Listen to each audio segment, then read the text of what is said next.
பேரும் அல்லும்படி 6 முதல் 60% வரை ஆடி தள்ளுபடியுடன் சூப்பர் சரவணா ஸ்டோர்ஸ், சென்னை, மதுரை, கோவை.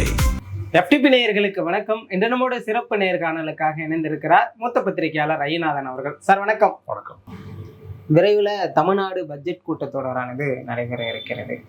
நீங்கள் எதிர்பார்க்குற மாதிரி ரொம்ப அதிசயமான அறிவிப்புகள்லாம் எதுவும் வராது. ஏன்னா தமிழ்நாட்டின் நிதி நிலையை கருத்தில் கொண்டு தான் அறிவிப்புகள் வரும் அப்படின்னு சொல்லியிருக்கிறாங்க. செய்திகள் வந்தவண்ணம் இருக்கு.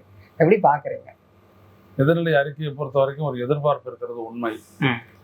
எந்த எதிர்பார்ப்பும் நிறைவேறாது அப்படின்றது கொஞ்ச நாள்லயே நம்ம புரிஞ்சுக்கிட்ட ஒரு உண்மை. என்ன செய்யறாங்கன்றதை பார்ப்போம். ஓகே, அவரும் திமுக குற்றச்சாட்டில் இன்னொரு அறிக்கை எல்லாம் கொடுக்க போறோம், ஆடிட்டட் அறிக்கையெல்லாம் கொடுக்க போறோம்னு சொல்லிட்டு அவர் நிதி அமைச்சர் சொல்றாரு. பார்ப்போம் என்ன செய்யறாங்கன்னு பார்ப்போம். தமிழ்நாட்டின் நிதிநிலை ரொம்ப மோசமா இருக்கு, அதை கருத்தில் கொண்டு தான் இந்த பட்ஜெட் இருக்குன்னு சொல்றாங்க. ஆனா இன்னொரு விஷயத்தையும் சொல்றாங்க, அடுத்த 20 ஆண்டுகளுக்கு தமிழ்நாட்டின் முன்னேற்றத்தை கருத்தில் கொண்டும் இருக்குன்னு சொல்லியிருக்காங்க. எப்படி புரிஞ்சுக்கிறது இதை? இல்லை, தமிழ்நாட்டினுடைய கடன் இருக்குது, கடன் வாங்கலாம், அதுக்கு வாய்ப்பு இருக்குது, வருவாய் இருக்குது. அது ஒவ்வொரு நாளும் வந்துட்டு இருக்கும்போது அப்புறம் கிரைசிஸ்ல இருக்குன்னு சொல்றதுனுடைய அர்த்தம் என்னது? ஒவ்வொரு நாளும் ஃபண்டு வந்துட்டு தானே இருக்கு. ஃபண்டு வரும்போது நீங்க எப்படி கிரைசிஸ்ல இருக்கு நீங்க சொல்றீங்க? கிடையாது. தமிழ்நாட்டுடைய முன்னேற்றம் தான் ஒரு அத்தாட்சி. ஓகே, ஸ்டாலின் அரசு இருந்த போது நல்ல ஒரு 2வது இடத்துல இருந்தது, இப்போ 3வது இடத்துல இருக்குது. எதனால? ஊழல்னால முன்னேற்றம் இருக்குது. ஊழல் ஒழிக்க வந்தவங்கனால பின்னேற்றம் ஆகிடுச்சு சொல்ல முடியுமா? சொல்ல முடியாது. இந்த நிதி விஷயத்தை தாவேக்கா எப்படி கையாளுதுன்னு பாக்குறீங்க? யார் நிதிய? நிதி சம்பந்தமான விஷயங்கள் இவங்களுக்கு அனுபவம் இல்லை. அனுபவம் இல்லாதவங்க வந்துட்டு போயிட்டு உட்காந்துக்கிட்டு அனுபவஸ்தர்ல பேசுறாங்க. அவங்க இவங்களுக்கு வந்துட்டு சரியான கைட் பண்றாங்க அப்படின்னு நான் நினைக்கல. ஓகே, ஸோ வெயிட் பண்ணி தான் பார்க்கணும். தாவேக்கா ஆட்சி வந்த இந்த 3 மாதத்துல மட்டும் கிட்டத்தட்ட 20,000 கோடி கிட்ட கடன் வாங்கியிருக்கிறது. இல்ல 20,881 கோடி வாங்கியிருக்காங்க. அப்படிதான் போகும். கடன் வாங்குறத பத்தி ஒன்றும் இல்லை. கடன் வாங்கி என்ன பண்ணீங்க? தொடர்ந்து தமிழக மக்களுக்கான அந்த நலத்திட்டங்கள் ஏதோ மாதம் 1000 ரூபாய் ஏற்கனவே பட்ஜெட்ல இருந்து நீங்க பண்றீங்களா? இதுக்கு ஒப்புதல் தேவையில்லையா? ஓகே, சரி, நீங்க ஒண்ணு வாங்குறீங்க, 21,000 கோடி கடன் வாங்கிருக்கீங்க, என்ன செஞ்சீங்க? எதுவுமே இல்லை, சைலண்டா இருக்காங்க. அவ்வளவுதான். கடனை வாங்கிட்டு சைலண்டா இருக்கிறாங்க அப்படின்னா அது எங்கேயோ போகுது.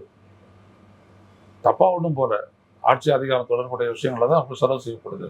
ஓகே, ஆனா இதே ஸ்டாலின் பண்ணும்போது நீங்க என்ன குறை சொல்றீங்க? அதான் முக்கியம். ஓகே, அன்னைக்கு நீங்க எது சொன்னீங்களோ அதான் நீங்க எதிர்கட்சி திருப்பி செய்யறாங்க. உங்களுக்கு இந்த கடன் விவகாரத்துல ரொம்ப ஆச்சரியப்படுத்தப்பட்ட ஒரு தகவல் என்னன்னா, 20,000 கோடி 3 மாதத்துல கடன் என்றால் கிட்டத்தட்ட 14,000 கோடி ரூபாய் வட்டி மட்டும் கொடுக்கப்பட்டிருக்கு அப்படின்னு சொல்றாங்க. எதன் அடிப்படையில சார் இந்த வங்கியில கடன் வாங்குறாங்க? எப்படி இவ்வளவு வங்கி? இல்ல, குறைந்தபட்ச கடன்ல தான் வந்துட்டு வாங்குறாங்க. 1%, 3% இப்படிதான் வாங்குவாங்க. பட் நம்ம நிறைய கடன் வாங்கிட்டு தானே இருக்கோம். ஒன்றிய அரசுக்கு வந்துட்டு பாத்தீங்கன்னா 200 லட்சம் கோடி கடன் இருக்குது. நம்மளுக்கு வந்துட்டு எவ்வளவு இருக்குது? 10 லட்சம் கோடி கடன் இருக்குது. அவ்வளவுதான் வித்தியாசம். இவங்களுக்கு ஆழ தெரியலாதனால அதையே பேசிட்டு இருக்கிறாங்க திருப்பி. அது ஒரு பெரிய பிரச்சனை ஆயிடுச்சுன்ட்டு. ஓகே, பிரச்சனை பாட்டு இப்போ நாளைக்கு இவங்க பதவி விட்டு போயிட்டாங்க. ஒன்று இவங்க தலையில கட்ட போறாங்க 4 லட்சம் கோடி எடுத்து வந்து கட்டு அப்படின்ட்டு. ஒன்றும் ஒன்றும் கிடையாது. நீங்க பாட்டு கையை வீசிட்டு போயிட்டே இருக்கலாம். நீங்க உங்களுடைய திறனை வச்சுக்கிட்டு என்ன செய்யறீங்க அதை சொல்லுங்க. இல்லை, ஓகே, திறனே இல்லை, எந்த சப்ஜெக்டையும் புரிஞ்சுக்கல. அப்புறம் இவங்க என்ன எதிர்பார்க்க முடியும்? நம்ம தாவேக்கா ஆட்சிக்கு ஒரு பெரும் தலைவலியாக இந்த மின்கட்டண உயர்வு வந்து மாறி இருக்கு சார். இது மின்கட்டண உயர்வு அப்படின்றது வந்துட்டு அவங்க உயர்த்தலை அப்படின்றாங்க. நான் உள்ள விசாரிச்சதுல ஒரு விஷயம் என்ன கிடைச்சது அப்படின்னா, பல மாதங்களா அந்த அசஸ்ன்னு சொல்லக்கூடிய ஒரு இடத்துல இருக்கக்கூடிய அவங்களுடைய நிர்வாகிகள் இருக்காங்க இல்லையா, அவங்க போயிட்டு கணக்கு எடுத்தே பில்லு போடல. அப்படியே சும்மா போன முறை வந்துட்டு 1000 ரூபாய் இருக்குதா, இந்த முறை 1600 போட்டு விடு, இப்படிதான் ரொம்ப காலமாக நடந்துருக்குது. திடீர்னு பார்த்தா இப்போ முதலமைச்சரே பேச முடியாத அளவுக்கு அந்த நிலைமை பெருசாகி போச்சு. அவ்வளோதான். மற்றபடி கடன் வாங்குறதுனால இல்லை, வட்டி கட்டுறதுனால ஒரு பிரச்சனையும் கிடையாது. திமுக செய்த அந்த பல விஷயங்களுக்கு தாவேக்கா இப்போ பலியாட ஆகிறது. அந்த நிதி சுமையை கையாள முடியாமல் தவிக்கிறது அப்படின்னு சொல்றாங்க. நல்லா சொல்லி விட்டுட்டு போயிடுங்க. நீங்க ஏன் பலியாட போறீங்க? அமைச்சரை விட்டு போயிடுங்க. திமுக வந்து பார்த்துக்கிட்டோம். ஓகே இல்லையா? நீ ஏன் இருக்கிற பதவியில் விட்டு போயிடு. நீங்க என்ன சொன்னீங்க? நாங்க நிதியை மேம்படுத்துவோம், நிதி ஆதாரத்தை மேம்படுத்துவோம்னு சொல்றீங்க. செஞ்சு காட்டுங்க பார்ப்போம். சும்மா ஒரு காகிதம் மேல காகிதம் வச்சுட்டு படிச்சுட்டு இருக்கீங்க பிரச்சாரத்துல. உங்களுக்கே தெரியாது, தூக்கிட்டு வந்துட்டு காத்துல உட்கார வச்சுட்டீங்க. சிஎம் சேர்ல உட்கார வச்சாச்சு. இப்போ செயல்படணும்னு என்னத்தை செயல்படுவார்? ஓகே ஒன்றும் கிடையாது. சார், இதுவரைக்கும் திமுகவுக்கு கூட கிடைக்காத சில விஷயங்கள் தாவேக்காவிற்கு சாதகமாக மாறிக்கொண்டு வருகிறது. நீட் தேர்வுக்கு எதிராக தர்மேந்திர பிரதான் அமைச்சர் அவர் ராஜினாமா பண்ணிட்டாரு. இப்போ புதிய அமைச்சர் வந்ததுக்கு பிறகாக அந்த கல்வி நிதிகள் கூட சரிவர தமிழ்நாட்டுக்கு வந்து சேர்ந்து விடும் பாருங்க அப்படின்னு சொல்றாங்க. அப்படின்னு யார் சொல்றது? செய்திகள் வருது. வரட்டும் பார்ப்போம். தர்மேந்திர பிரதான் இருக்கும்போது கொடுக்க மாட்டேன்னாரு. அதுக்கு ஒரு கண்டிஷன் வச்சாரு, மும்மொழி கொள்கையை நீங்க ஏத்துக்கணும்ட்டு. இப்ப வந்திருக்கிற அமைச்சர் அது வேணாம்னு சொல்லிட்டு திருப்பி கொடுத்துட போறாரு.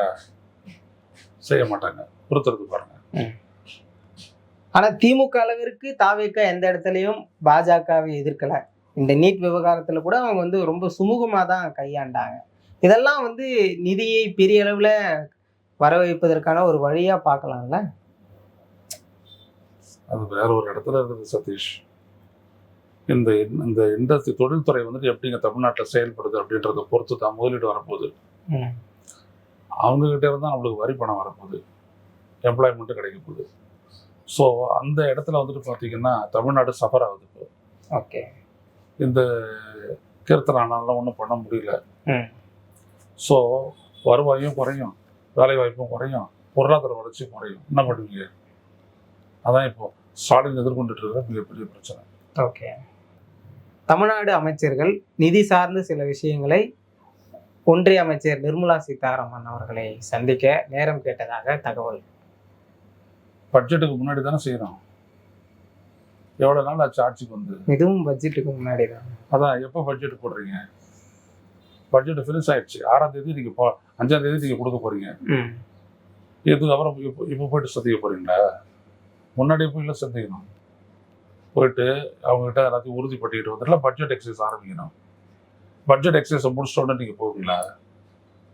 ஓகே, அர்த்தமற்றதா இல்லை உங்களுக்கு. நான் சொல்ல வரேன்னே, உங்களுக்கு ஆழமும் தெரியல, அக்கறையும் இல்லை, திறனும் இல்லை. இல்லை அதிகாரிகளை பயன்படுத்திட்டு செய்கிறாங்கன்னா அதுவும் கிடையாது. விஜய் முதல் முறையாக போய் சந்திச்சார்ல, பிஎம் சந்திச்சதுக்கு பிற்பாடு நிர்மலாவை தானே சந்திச்சாரு. அப்போ என்ன பேசினாரு? என்ன அவங்க ஒத்துக்கிட்டாங்க? சொல்லுங்க விஜயை பார்ப்போம். அவர்கிட்டே எதுவும் ஒத்துக்காதவங்க உங்ககிட்ட ஒத்துக்க போறாங்கடா? முடியாது சார். திமுக தொடர்ந்து தாவேக்கா அரசை எப்படியேனும் வீட்டுக்கு அனுப்ப தொடர்ந்து முயற்சிகள் செய்ததாக செய்திகள் தான் இருக்கு. ஆனா தொடர்ந்து அவர்கள் ஆளுநரை சந்தித்து முன்வைப்பது, குதிரை பேரத்தை வந்து சரிவர தெளிவுபடுத்தி முன்வைப்பதை தொடர்ந்து பண்ணிட்டு இருக்காங்க. 2வது முறையாக ஆளுநரை சந்தித்து அதை அந்த கடிதத்தை கொடுத்துருக்காங்க. எப்படி பார்க்குறீங்க அதை? இல்லை, அதாவது ஒரு விஷயம், ஆளுநரை வச்சுக்கிட்டு ஒரு அரசியலை பண்றது அப்படின்றது எல்லா கட்சிகளும் பண்றது தான். தாவேக்கு எதிராக திமுகவும் பண்ணிட்டு இருக்குது, இவ்வளவுதான். அது சதீஷ் வெறும் அரசியல் செய்தியாக தான் வெளியில வரக்கூடிய எந்த பலனும் ஏற்படாது. அவரு இவங்க செய்யறதையும் வச்சுக்கிட்டு அதை தாவேகாவுடைய பலவீனத்தை புரிஞ்சுக்கிட்டு தாவேகாவை நெருக்குதல் கொடுப்பாரு. அதான செய்வாரு. இந்திய ஒன்றிய அரசு அதான செய்யும். அதில் தமிழ்நாட்டுக்கு என்ன பலன் கிடைக்கும்? ஒன்றும் கிடையாது, எதுவும் கிடைக்காது. ஆனா ஆளுநர் சொல்றாரு, நான் கடிதம் எழுதி கூட அதுக்கு அரசு சரிவர விளக்கம் கொடுக்கல அப்படின்னு சொல்றாரு. அவர் எதுல கேட்டாருன்றது தெரியல ஆளுநர். பொதுவா ஆளுநருக்கு வந்துட்டு சொன்னாங்கன்னா ஃபினான்ஸ் டிபார்ட்மெண்ட் எல்லா விதமான பதிலையும் கொடுக்கும், மறுக்கவே முடியாது. ஏன்னா அவர் தான் ஹெட் ஆஃப் த ஸ்டேட். அவருக்கு எல்லாத்தையும் பதில் கொடுத்தாகணும். அது எப்படி கொடுக்காத இருந்தாங்கன்னு தெரியல. அப்படி கொடுக்காத இருக்கிறதுக்கு எதிராக அவர் வந்துட்டு இந்திய ஒன்றிய அரசு சொன்னார்னா அவங்க வந்துட்டு இவர் எச்சரிக்கை பண்ணுவாங்க. ஸ்டாலினை எச்சரிக்கையா இருங்க, அடுத்த முறை வந்துச்சுன்னா அவங்கள பதவி எதிர்க்கு சொல்லுவாங்க. அப்போ ஒன்றிய அரசோடு இணக்கமாக திமுக செல்கிறது அப்படி புரிஞ்சுக்கணுமா? இன்னொரு வரியில ஒன்றிய அரசோட இணக்கமா இருக்கக்கூடாது அப்படின்னு எதுவுமே இல்லை அரசமைப்புல. Union list, state list, concurrent list எல்லா அதிகாரமும் தனித்தனியாக பகிரப்பட்டிருக்கு. அது பேஸ் பண்ணி நீங்க செய்ய போறீங்க, அவ்வளவுதான். இல்லை ஒன்றிய அரசு ஒரு ஓட்டு போடுறீங்க, சட்டப்பேரவைக்கு ஒரு ஓட்டு போடுறீங்க, அப்போ அது மட்டும் எப்படி ஒன்று பெருசாகிடுமாண்ணா? ஓகே, கிடையாது. டெல்லியில சில தகவல்கள் வந்து மெல்ல மெல்ல கசிகிறது. என்னவென்றால், இந்தியா கூட்டணியின் தூணாக இருந்த திமுக வெளிவந்ததுக்கு பிறகாக அந்த இந்தியா கூட்டணியே சிதிலமடைந்து போய்விட்டது. இது எப்படி அடுத்த கட்ட நிகழ்வுகள் நடைபெற இருக்குதுன்னு. இப்ப இந்தியா கூட்டணியில வந்து திமுக இருந்தது, விடுதலை சிறுத்தைகள் இருந்தாங்க, கம்யூனிஸ்டுகள் எல்லாமே இருந்தாங்க. யார் பலன் கிடைச்சது? காங்கிரஸ். 54 இருந்து 99 ஆகி போச்சு. இவங்களுக்கு என்ன கிடைச்சது? ஒண்ணுமே கிடையாது. ஒரு இடத்துல ஒத்துழைக்கிறது இல்லை. தேர்தல் அப்பதான் முரண்பாடுகள் எல்லாம் விதைக்கிறது. இப்படிதான் அவங்க பண்ணிட்டு இருக்கிறாங்க. அதனால புதுசா ஒரு அணியை உருவாக்கணும் அப்படின்ற ஒரு கட்டாயம் இருக்குது. அதுக்காக திமுக வேலை செய்யறாங்க, வேற ஒன்றும் இல்லை. ஓகே. டெல்லியில வெடித்த இந்த நீட் தேர்வு போராட்டம், காக்ரோச் கரப்பான் பூச்சி ஜனதா தளம், அது ஒரு 3வது அணியை கட்டமைப்பதற்கான ஒரு வாய்ப்பு இருக்கிறது. அதை ஸ்டாலின் அதெல்லாம் எப்படி கவர் பண்றாங்க அப்படின்றத பொறுத்து தான் இருக்கு. அவங்க இன்னொரு அமைப்பு உருவாக்கிட்டாங்க அப்படின்னோம்னா, அந்த அமைப்புல அவங்க வந்துட்டு தங்களை ஒரு அரசியல் கட்சியை சொன்னாங்க அப்படின்னோம்னா வந்து சேர்ந்துக்கிட்டாங்கன்னா முடிஞ்சு போச்சு. காங்கிரஸுக்கும் சரி, தாவேகாவுக்கும் சரி, எல்லாருமே வந்துட்டு ரொம்ப பெரிய அளவுக்கு ஒரு ஈடுபடும், பெரிய அளவில் இம்பாக்ட் ஆகும். இப்ப இந்திய அளவுல வந்துட்டு திமுக, சமாஜ்வாடி, தெலுங்கு ஆம் ஆத்மி பார்ட்டி, திரிணாமுல் காங்கிரஸ், கம்யூனிஸ்ட் இவங்கெல்லாம் ஒன்னா சேர்றாங்க, தனி அணியா இயங்குறாங்கன்னு வச்சுக்கோங்க. அந்த பெனிஃபிட் வந்து நிச்சயமா அதிமுக, அது காங்கிரஸுக்கு எதிராக தான் போகும். திமுக நல்லா, ஏன்னா இந்திய அளவில் பார்த்து ஓட்டு போடுறவங்க இருக்காங்கல்ல, அவங்க என்ன நினைப்பாங்க, இந்த அணிகள் நம்ம ஓட்டு போடுவோம் தான் சொல்றாங்க. அப்படிதான் கம்யூனிஸ்ட், ஒரு கிறிஸ்டியன்ஸ், முஸ்லீம்ஸ் எல்லாம் ஓட்டு போட்டுட்டு இருக்காங்க இது வரைக்கும். ஓகே. இந்த மாற்றம் என்ற வார்த்தை தமிழகத்துல வந்து பேசு பொருளானது. தாவேகா அதை சரியாக பயன்படுத்தி கொண்டது. அந்த வாய்ப்பு இப்ப இந்திய அரசியலிலும் அந்த எதிர்பார்ப்பு இருக்கு, அப்படிதான் தாவேகா பயன்படுத்தி வச்சு அதனாலதான் ஜெயிச்சது அப்படின்றத நான் அடிப்படையிலே ஒத்துக்கலை. நான் உங்களுக்கு பலமுறை நான் சொல்லிட்டேன். நீங்க நல்லா புரிஞ்சுக்கிறோம். தேர்தல்னு ஒண்ணு, தேர்தல் நடவடிக்கைகள்னு ஒண்ணு. தேர்தலில் மக்களாகிய நம்ம ஓட்டு போட போறோம். அவங்க வந்துட்டு காகிதம் இல்லாத ஒரு மிஷினை தான் அந்த இடத்துல வைக்கிறாங்க. அந்த மிஷின் வழியா நம்ம போட்ட ஓட்டு நம்ம நினைக்கிற அந்த வேட்பாளருடைய கணக்கில் தான் போய் சிந்திச்சான்றதுக்கு அத்தாட்சியே இல்லை. ஓகே. எப்படியாப்பட்ட தேர்தல் முறை தான் நடந்துட்டு இருக்குது. அதனால அங்க இருக்கக்கூடிய பிஜேபி எப்படி அங்க இருக்கக்கூடிய திமுக காரங்களை இயக்குறாங்களோ அதே மாதிரிதான் இவங்க இயக்குவாங்க. அப்ப என்ன ஆகும் நீங்க நல்லா யோசிச்சு பாருங்க. இப்ப இந்தியா கூட்டணி அப்படின்றது வந்துட்டு எந்த இடத்துலையுமே வந்துட்டு திமுகவுக்கோ இல்லை எந்த மாநில கட்சிக்கோ சாதகமான ஒரு செயல்பாட்டில் இறங்கினதே இல்லை. பிஜேபிக்கு எதிராக இந்தியா கூட்டணி, அவ்வளோதான். பிஜேபிக்கு எதிராக இந்திய கூட்டணினா என்ன அர்த்தம்? அவங்களுக்கு எதிராக வந்துட்டு நாங்கள் ஒன்றா இருந்து ஃபைட் பண்ணுவோம், எலெக்ஷனில் ஃபைட் பண்ணுவோம், மற்றபடி எதுவும் இல்லை. ஓகே. காங்கிரஸ் அதை நினைக்கிறது செஞ்சுட்டு போகலாம், கம்யூனிஸ்ட் நினைச்சு செஞ்சுட்டு போகலாம், திமுக நினைச்சு செஞ்சுட்டு போகலாம். அப்படின்னா அப்புறம் என்ன அந்த கூட்டணினால என்ன பலன் யாருக்கு உண்டு சொல்லுங்க? மாற்றத்துக்கான தேவை இருக்கு, ஆனா அது காங்கிரஸால் நிகழாது. அப்படி இல்ல, மாற்றத்திற்கான தேவை அப்படின்றத வந்துட்டு மாற்றத்திற்கான தேவை எப்போதும் இருக்கும், ஒவ்வொரு நாடு இருக்கும். அது அரண் மட்டும் சொல்லலாம். தமிழக வெற்றி கழகம் எந்த இடத்துல செய்யுது மாற்றத்தை? இது வரைக்கும் இல்லையே. ஓகே. அதிகாரத்தை வச்சுக்கிட்டு ரீல்ஸ் போடுறது தான் கான்சன்ட்ரேட் பண்றாங்களே ஒழிய அந்த அதிகாரத்தை எப்படி பயன்படுத்தணுன்றதுக்கான ஒரு புத்திசாலித்தனம் இல்லையா அவங்க கிட்ட. அதான் பிரச்சனை. ஓகே. விசிகா செயலாளர், விசிகா முதன்மை செயலாளர் ஆலூர் ஷானவாஸ் அண்மையில் ஒரு பேட்டி கொடுத்திருந்தாரு. அதையில அவர் சொல்லியிருக்கிறாரு, தாவேகா ஒரு பாஜகவின் 2ஆம் அணி தான் அப்படின்னு சொல்றாரு. அந்த கூட்டணியில் இருக்கக்கூடிய ஒரு கட்சி ராகுல் காந்தி அவர்களுடைய ரொம்ப ஒரு மனக்குழப்பத்தில் இருக்கிறாரு அப்படின்னு சொல்லியிருக்கிறாரு. இதெல்லாம் எப்படி புரிஞ்சுக்கிறது? நேரடியாக புரிஞ்சுக்கோங்க. தமிழ்நாட்டில் காங்கிரஸோட பலன்னா 2 அமைச்சர்கள் இருக்காங்க. 2 அமைச்சர்கள் இருக்கட்டும், 3 அமைச்சர்கள் இருக்கட்டும், யார் வேணாலும் இருக்கட்டும். தமிழ்நாட்டில் அந்த கட்சியினுடைய பலம் என்னாச்சு? ஓரளவு தாவேகா மக்கள் போயிட்டாங்க, பட்டியலெடுத்த மக்கள் போயிட்டாங்க, தலித்ஸ். எப்படி அவங்க கெயின் பண்ண போறாங்க? ஓகே. கிடையாது.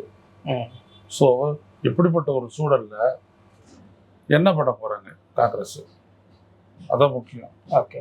இவங்க மக்களுடைய அக்கறையெல்லாம் எதுவுமே இல்லாத இவங்க பாட்டுக்கு எதோ செஞ்சுட்டு இருக்கிறாங்க தாவேகா. அவங்களோட கூட்டணி சேர்ந்து இவங்க என்ன பண்ண போறாங்க? எதுவுமே இருக்காது. கொஞ்ச நாள்ல எல்லாமே சிதற போகுது. அப்ப எல்லாம் புரியும். ராகுல் காந்தி அவர்கள் சென்னை வர இருக்கிறார். 2 அமைச்சர்கள் தமிழகத்தில் இருக்காங்க.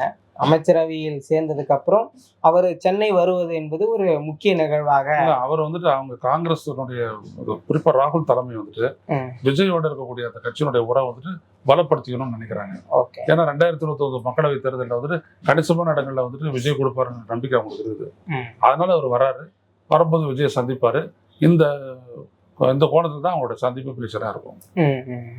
இந்த கூட்டணியை வலுப்படுத்துவதற்கான ஒரு இதாதான் இருக்கும்.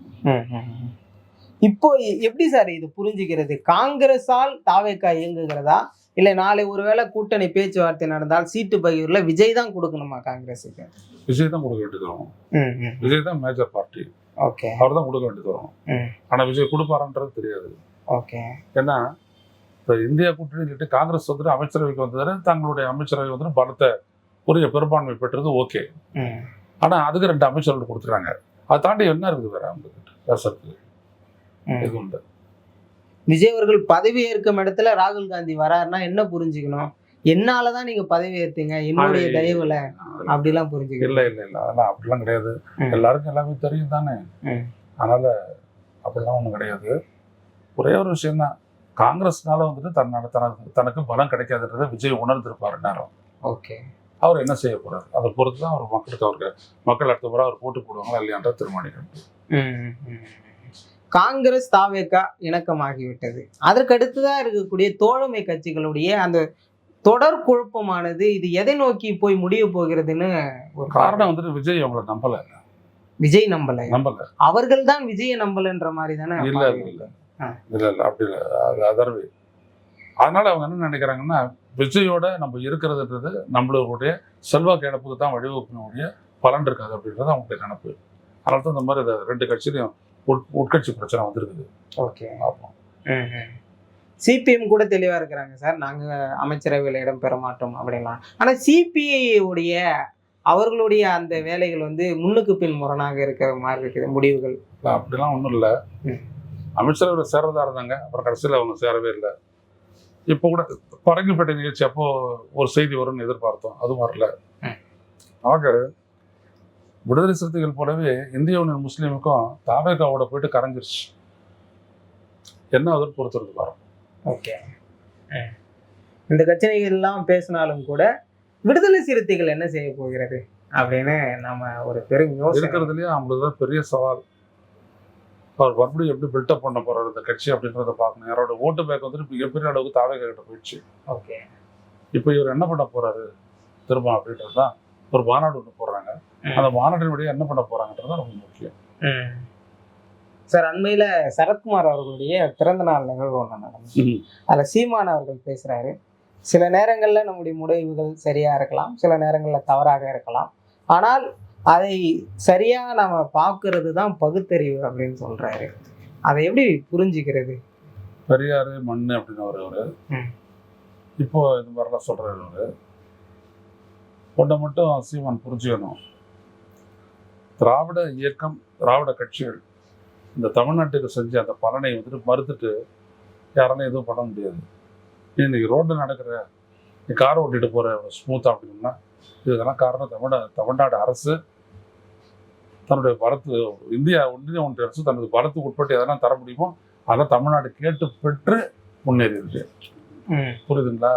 ஸோ நீங்கள் ஒரு பக்கம் திராவிட அரசியலையே கொச்சைப்படுத்துறீங்க, பெரியாரை கொச்சைப்படுத்துறீங்க, ஆனால் சுயமரியாதை பற்றி பேசுறீங்க. மெல்ல மெல்ல திமுகவின் பக்கம் நாம் தமிழர் நகருகிறது, அப்படி புரிஞ்சுக்கணுமா? நகரலாம், அரசியல் எதுவும் நிகழலாம், அதை பற்றி நான் ஒன்றும் மறுப்பதற்கு இல்லை. ஆனால் என்ன ஆகும், இவரோடு இருந்த ஒரு 2-3 மாடு இருக்கும், 10-15 ஆடு இருக்கும், அதெல்லாம் யாரும் மேய்ப்பா? ஒரு பலம் தானே, கூடுதல் பலம், கூட்டணியா ஒரு பலத்தை கொடுக்கணும்னு சொல்றாங்களே. கூட்டணின்றது ஒரு பலம் தான் சதீஷ், நான் ஒத்துக்கிறேன். ம். எந்த இடத்துல கூட்டணிக்கு வந்து காங்கிரஸ் பலத்தை கொடுத்து சொல்லிட்டு பார்ப்போம். ஒன்றும் கிடையாது. ம். எந்த விதமான ஒரு சமூக பிரச்சனையும் அரசியல் பிரச்சனையும் கையில் எடுத்து காங்கிரஸ்கார போராட்டம் ஒரு நிகழ்ச்சியை சொல்லுங்க பார்ப்போம். இப்போ ராகுல் காந்தி கைது பண்ணிட்டாருன்னே அங்கே போராட்டம் பண்ணாங்க. அதுக்கு முன்னாடி சொல்லுங்க என்ன ஏதாவது போராட்டம் பண்ணிருக்காங்கன்னு சொல்லுங்க பார்ப்போம். கிடையாது. அவ்வளோதான். அதே மேடையில நயனா நாகேந்திரன் சொல்றாரு, ஒரு 2 மாசத்துக்கு முன்னாடி இவர்கள் எல்லாம் ஒன்று சேர்ந்திருந்தால் தமிழ்நாட்டின் அந்த ரிசல்ட்டே மாறி இருக்குன்ற அளவுக்கு சொல்லியிருந்தாரு. தமிழ்நாட்டுடைய தேர்தல் முடிவை வந்துட்டு கரெக்டாக அனலைஸ் பண்ணணும். சும்மா இவன் அவங்களும் சேர்ந்துருந்தான் அவங்க இவ்வளோ சேர்ந்துருந்தான் அப்படின்னா விஜய் வந்து 107 இடத்துக்கு வரணும் வந்திருக்க முடியாது இல்லையா? ஸோ இது அப்படிலாம் ஒரு கூட்டணி கணக்கெல்லாம் இல்லை. பொதுவாக இவங்கெல்லாம் சேர்ந்து ஒரு ட்ரெண்ட், ஒரு பொலிட்டிக்கல் ட்ரெண்டை வந்துட்டு செட் பண்ணியிருந்தாங்கன்னா அது வேற. அப்படிலாம் இல்லையா? இவங்கெல்லாம் தனித்தனியாக இருந்தாங்க. அப்புறம் ஒன்றா சேர்ந்து இருந்தால்ன்ற சொல்கிறதுக்கு என்ன இருக்குது? யார் யாரோட சேர்றது? திமுக வேணா, அண்ணா திமுக வேணா, காங்கிரஸ் வேணா, பிஜேபி வேணா அப்படி சொல்லிட்டு ஒரு தனித்த அரசியலை உருவாக்குனாரு சீமான். ஆனால் அதால் எதுவும் பண்ண முடியல. ஒரு எம்எல்ஏ கூட வரல. ஓகே. இவிஎம்ல நடக்கக்கூடிய மோசடியெல்லாம் இருக்கட்டும், வரல. அப்போ அவர் என்ன பண்ண போறாரு? அடுத்தபடியா ஒன்றும் கிடையாது. அதிமுக இல்லாத அந்த கூட்டணியை தொடர நினைக்கிறது பாஜக. அப்படி பார்க்கலாமா? அதான் பாஜக ஏற்கனவே அப்படி ஒன்று பண்ணி 11.5% ஓட்டு வாங்கினாங்க 2024 மக்களவை தேர்தலில். அது இப்போ கரைஞ்சி போச்சுங்க. அவ்வளோதான். அப்போ அதிமுக இல்லாததுதான் பாஜக பலமா சார்? இல்லைங்க, பாஜகவினுடைய பலம் அப்படின்றதும் அதிமுகவினுடைய பலம்ன்றதும் ஆன்டகனிஸ்டிக். ஓகே. இது வந்துட்டு மதச்சார்பற்ற ஒரு கட்சி, அது மதவாத கட்சி. இது இந்திய ஒன்றிய அரசு ஆளுது, தமிழ்நாட்டை ஆளுது. இந்திய ஒன்றிய அரசுக்கு வந்துட்டு கிட்டத்தட்ட எதை பெற்று தமிழ்நாட்டை கொடுக்கணுமோ அதெல்லாம் இவங்க பெற்று தரவே இல்லை. இவர்கிட்டதும் இவர் போயிட்டு ரிக்வஸ்ட் பண்ணதெல்லாம் கூட இந்திய ஒன்றிய அரசு தரல. எவ்வளோ பெரிய மனுலாம் கொடுத்துட்டு வந்தாரு, எதுவும் தரல. அப்போ இவங்களுக்குள்ள எப்படி ஒரு இணக்கமான ஒரு நிலை வரும்? வர்றதுக்கு வாய்ப்பு இல்லை. வந்தாலும் மக்கள் ஏற்றுக்க மாட்டாங்க. நிச்சயமா சார், பல்வேறு விஷயங்கள் பேசணும் தொடர்ந்து.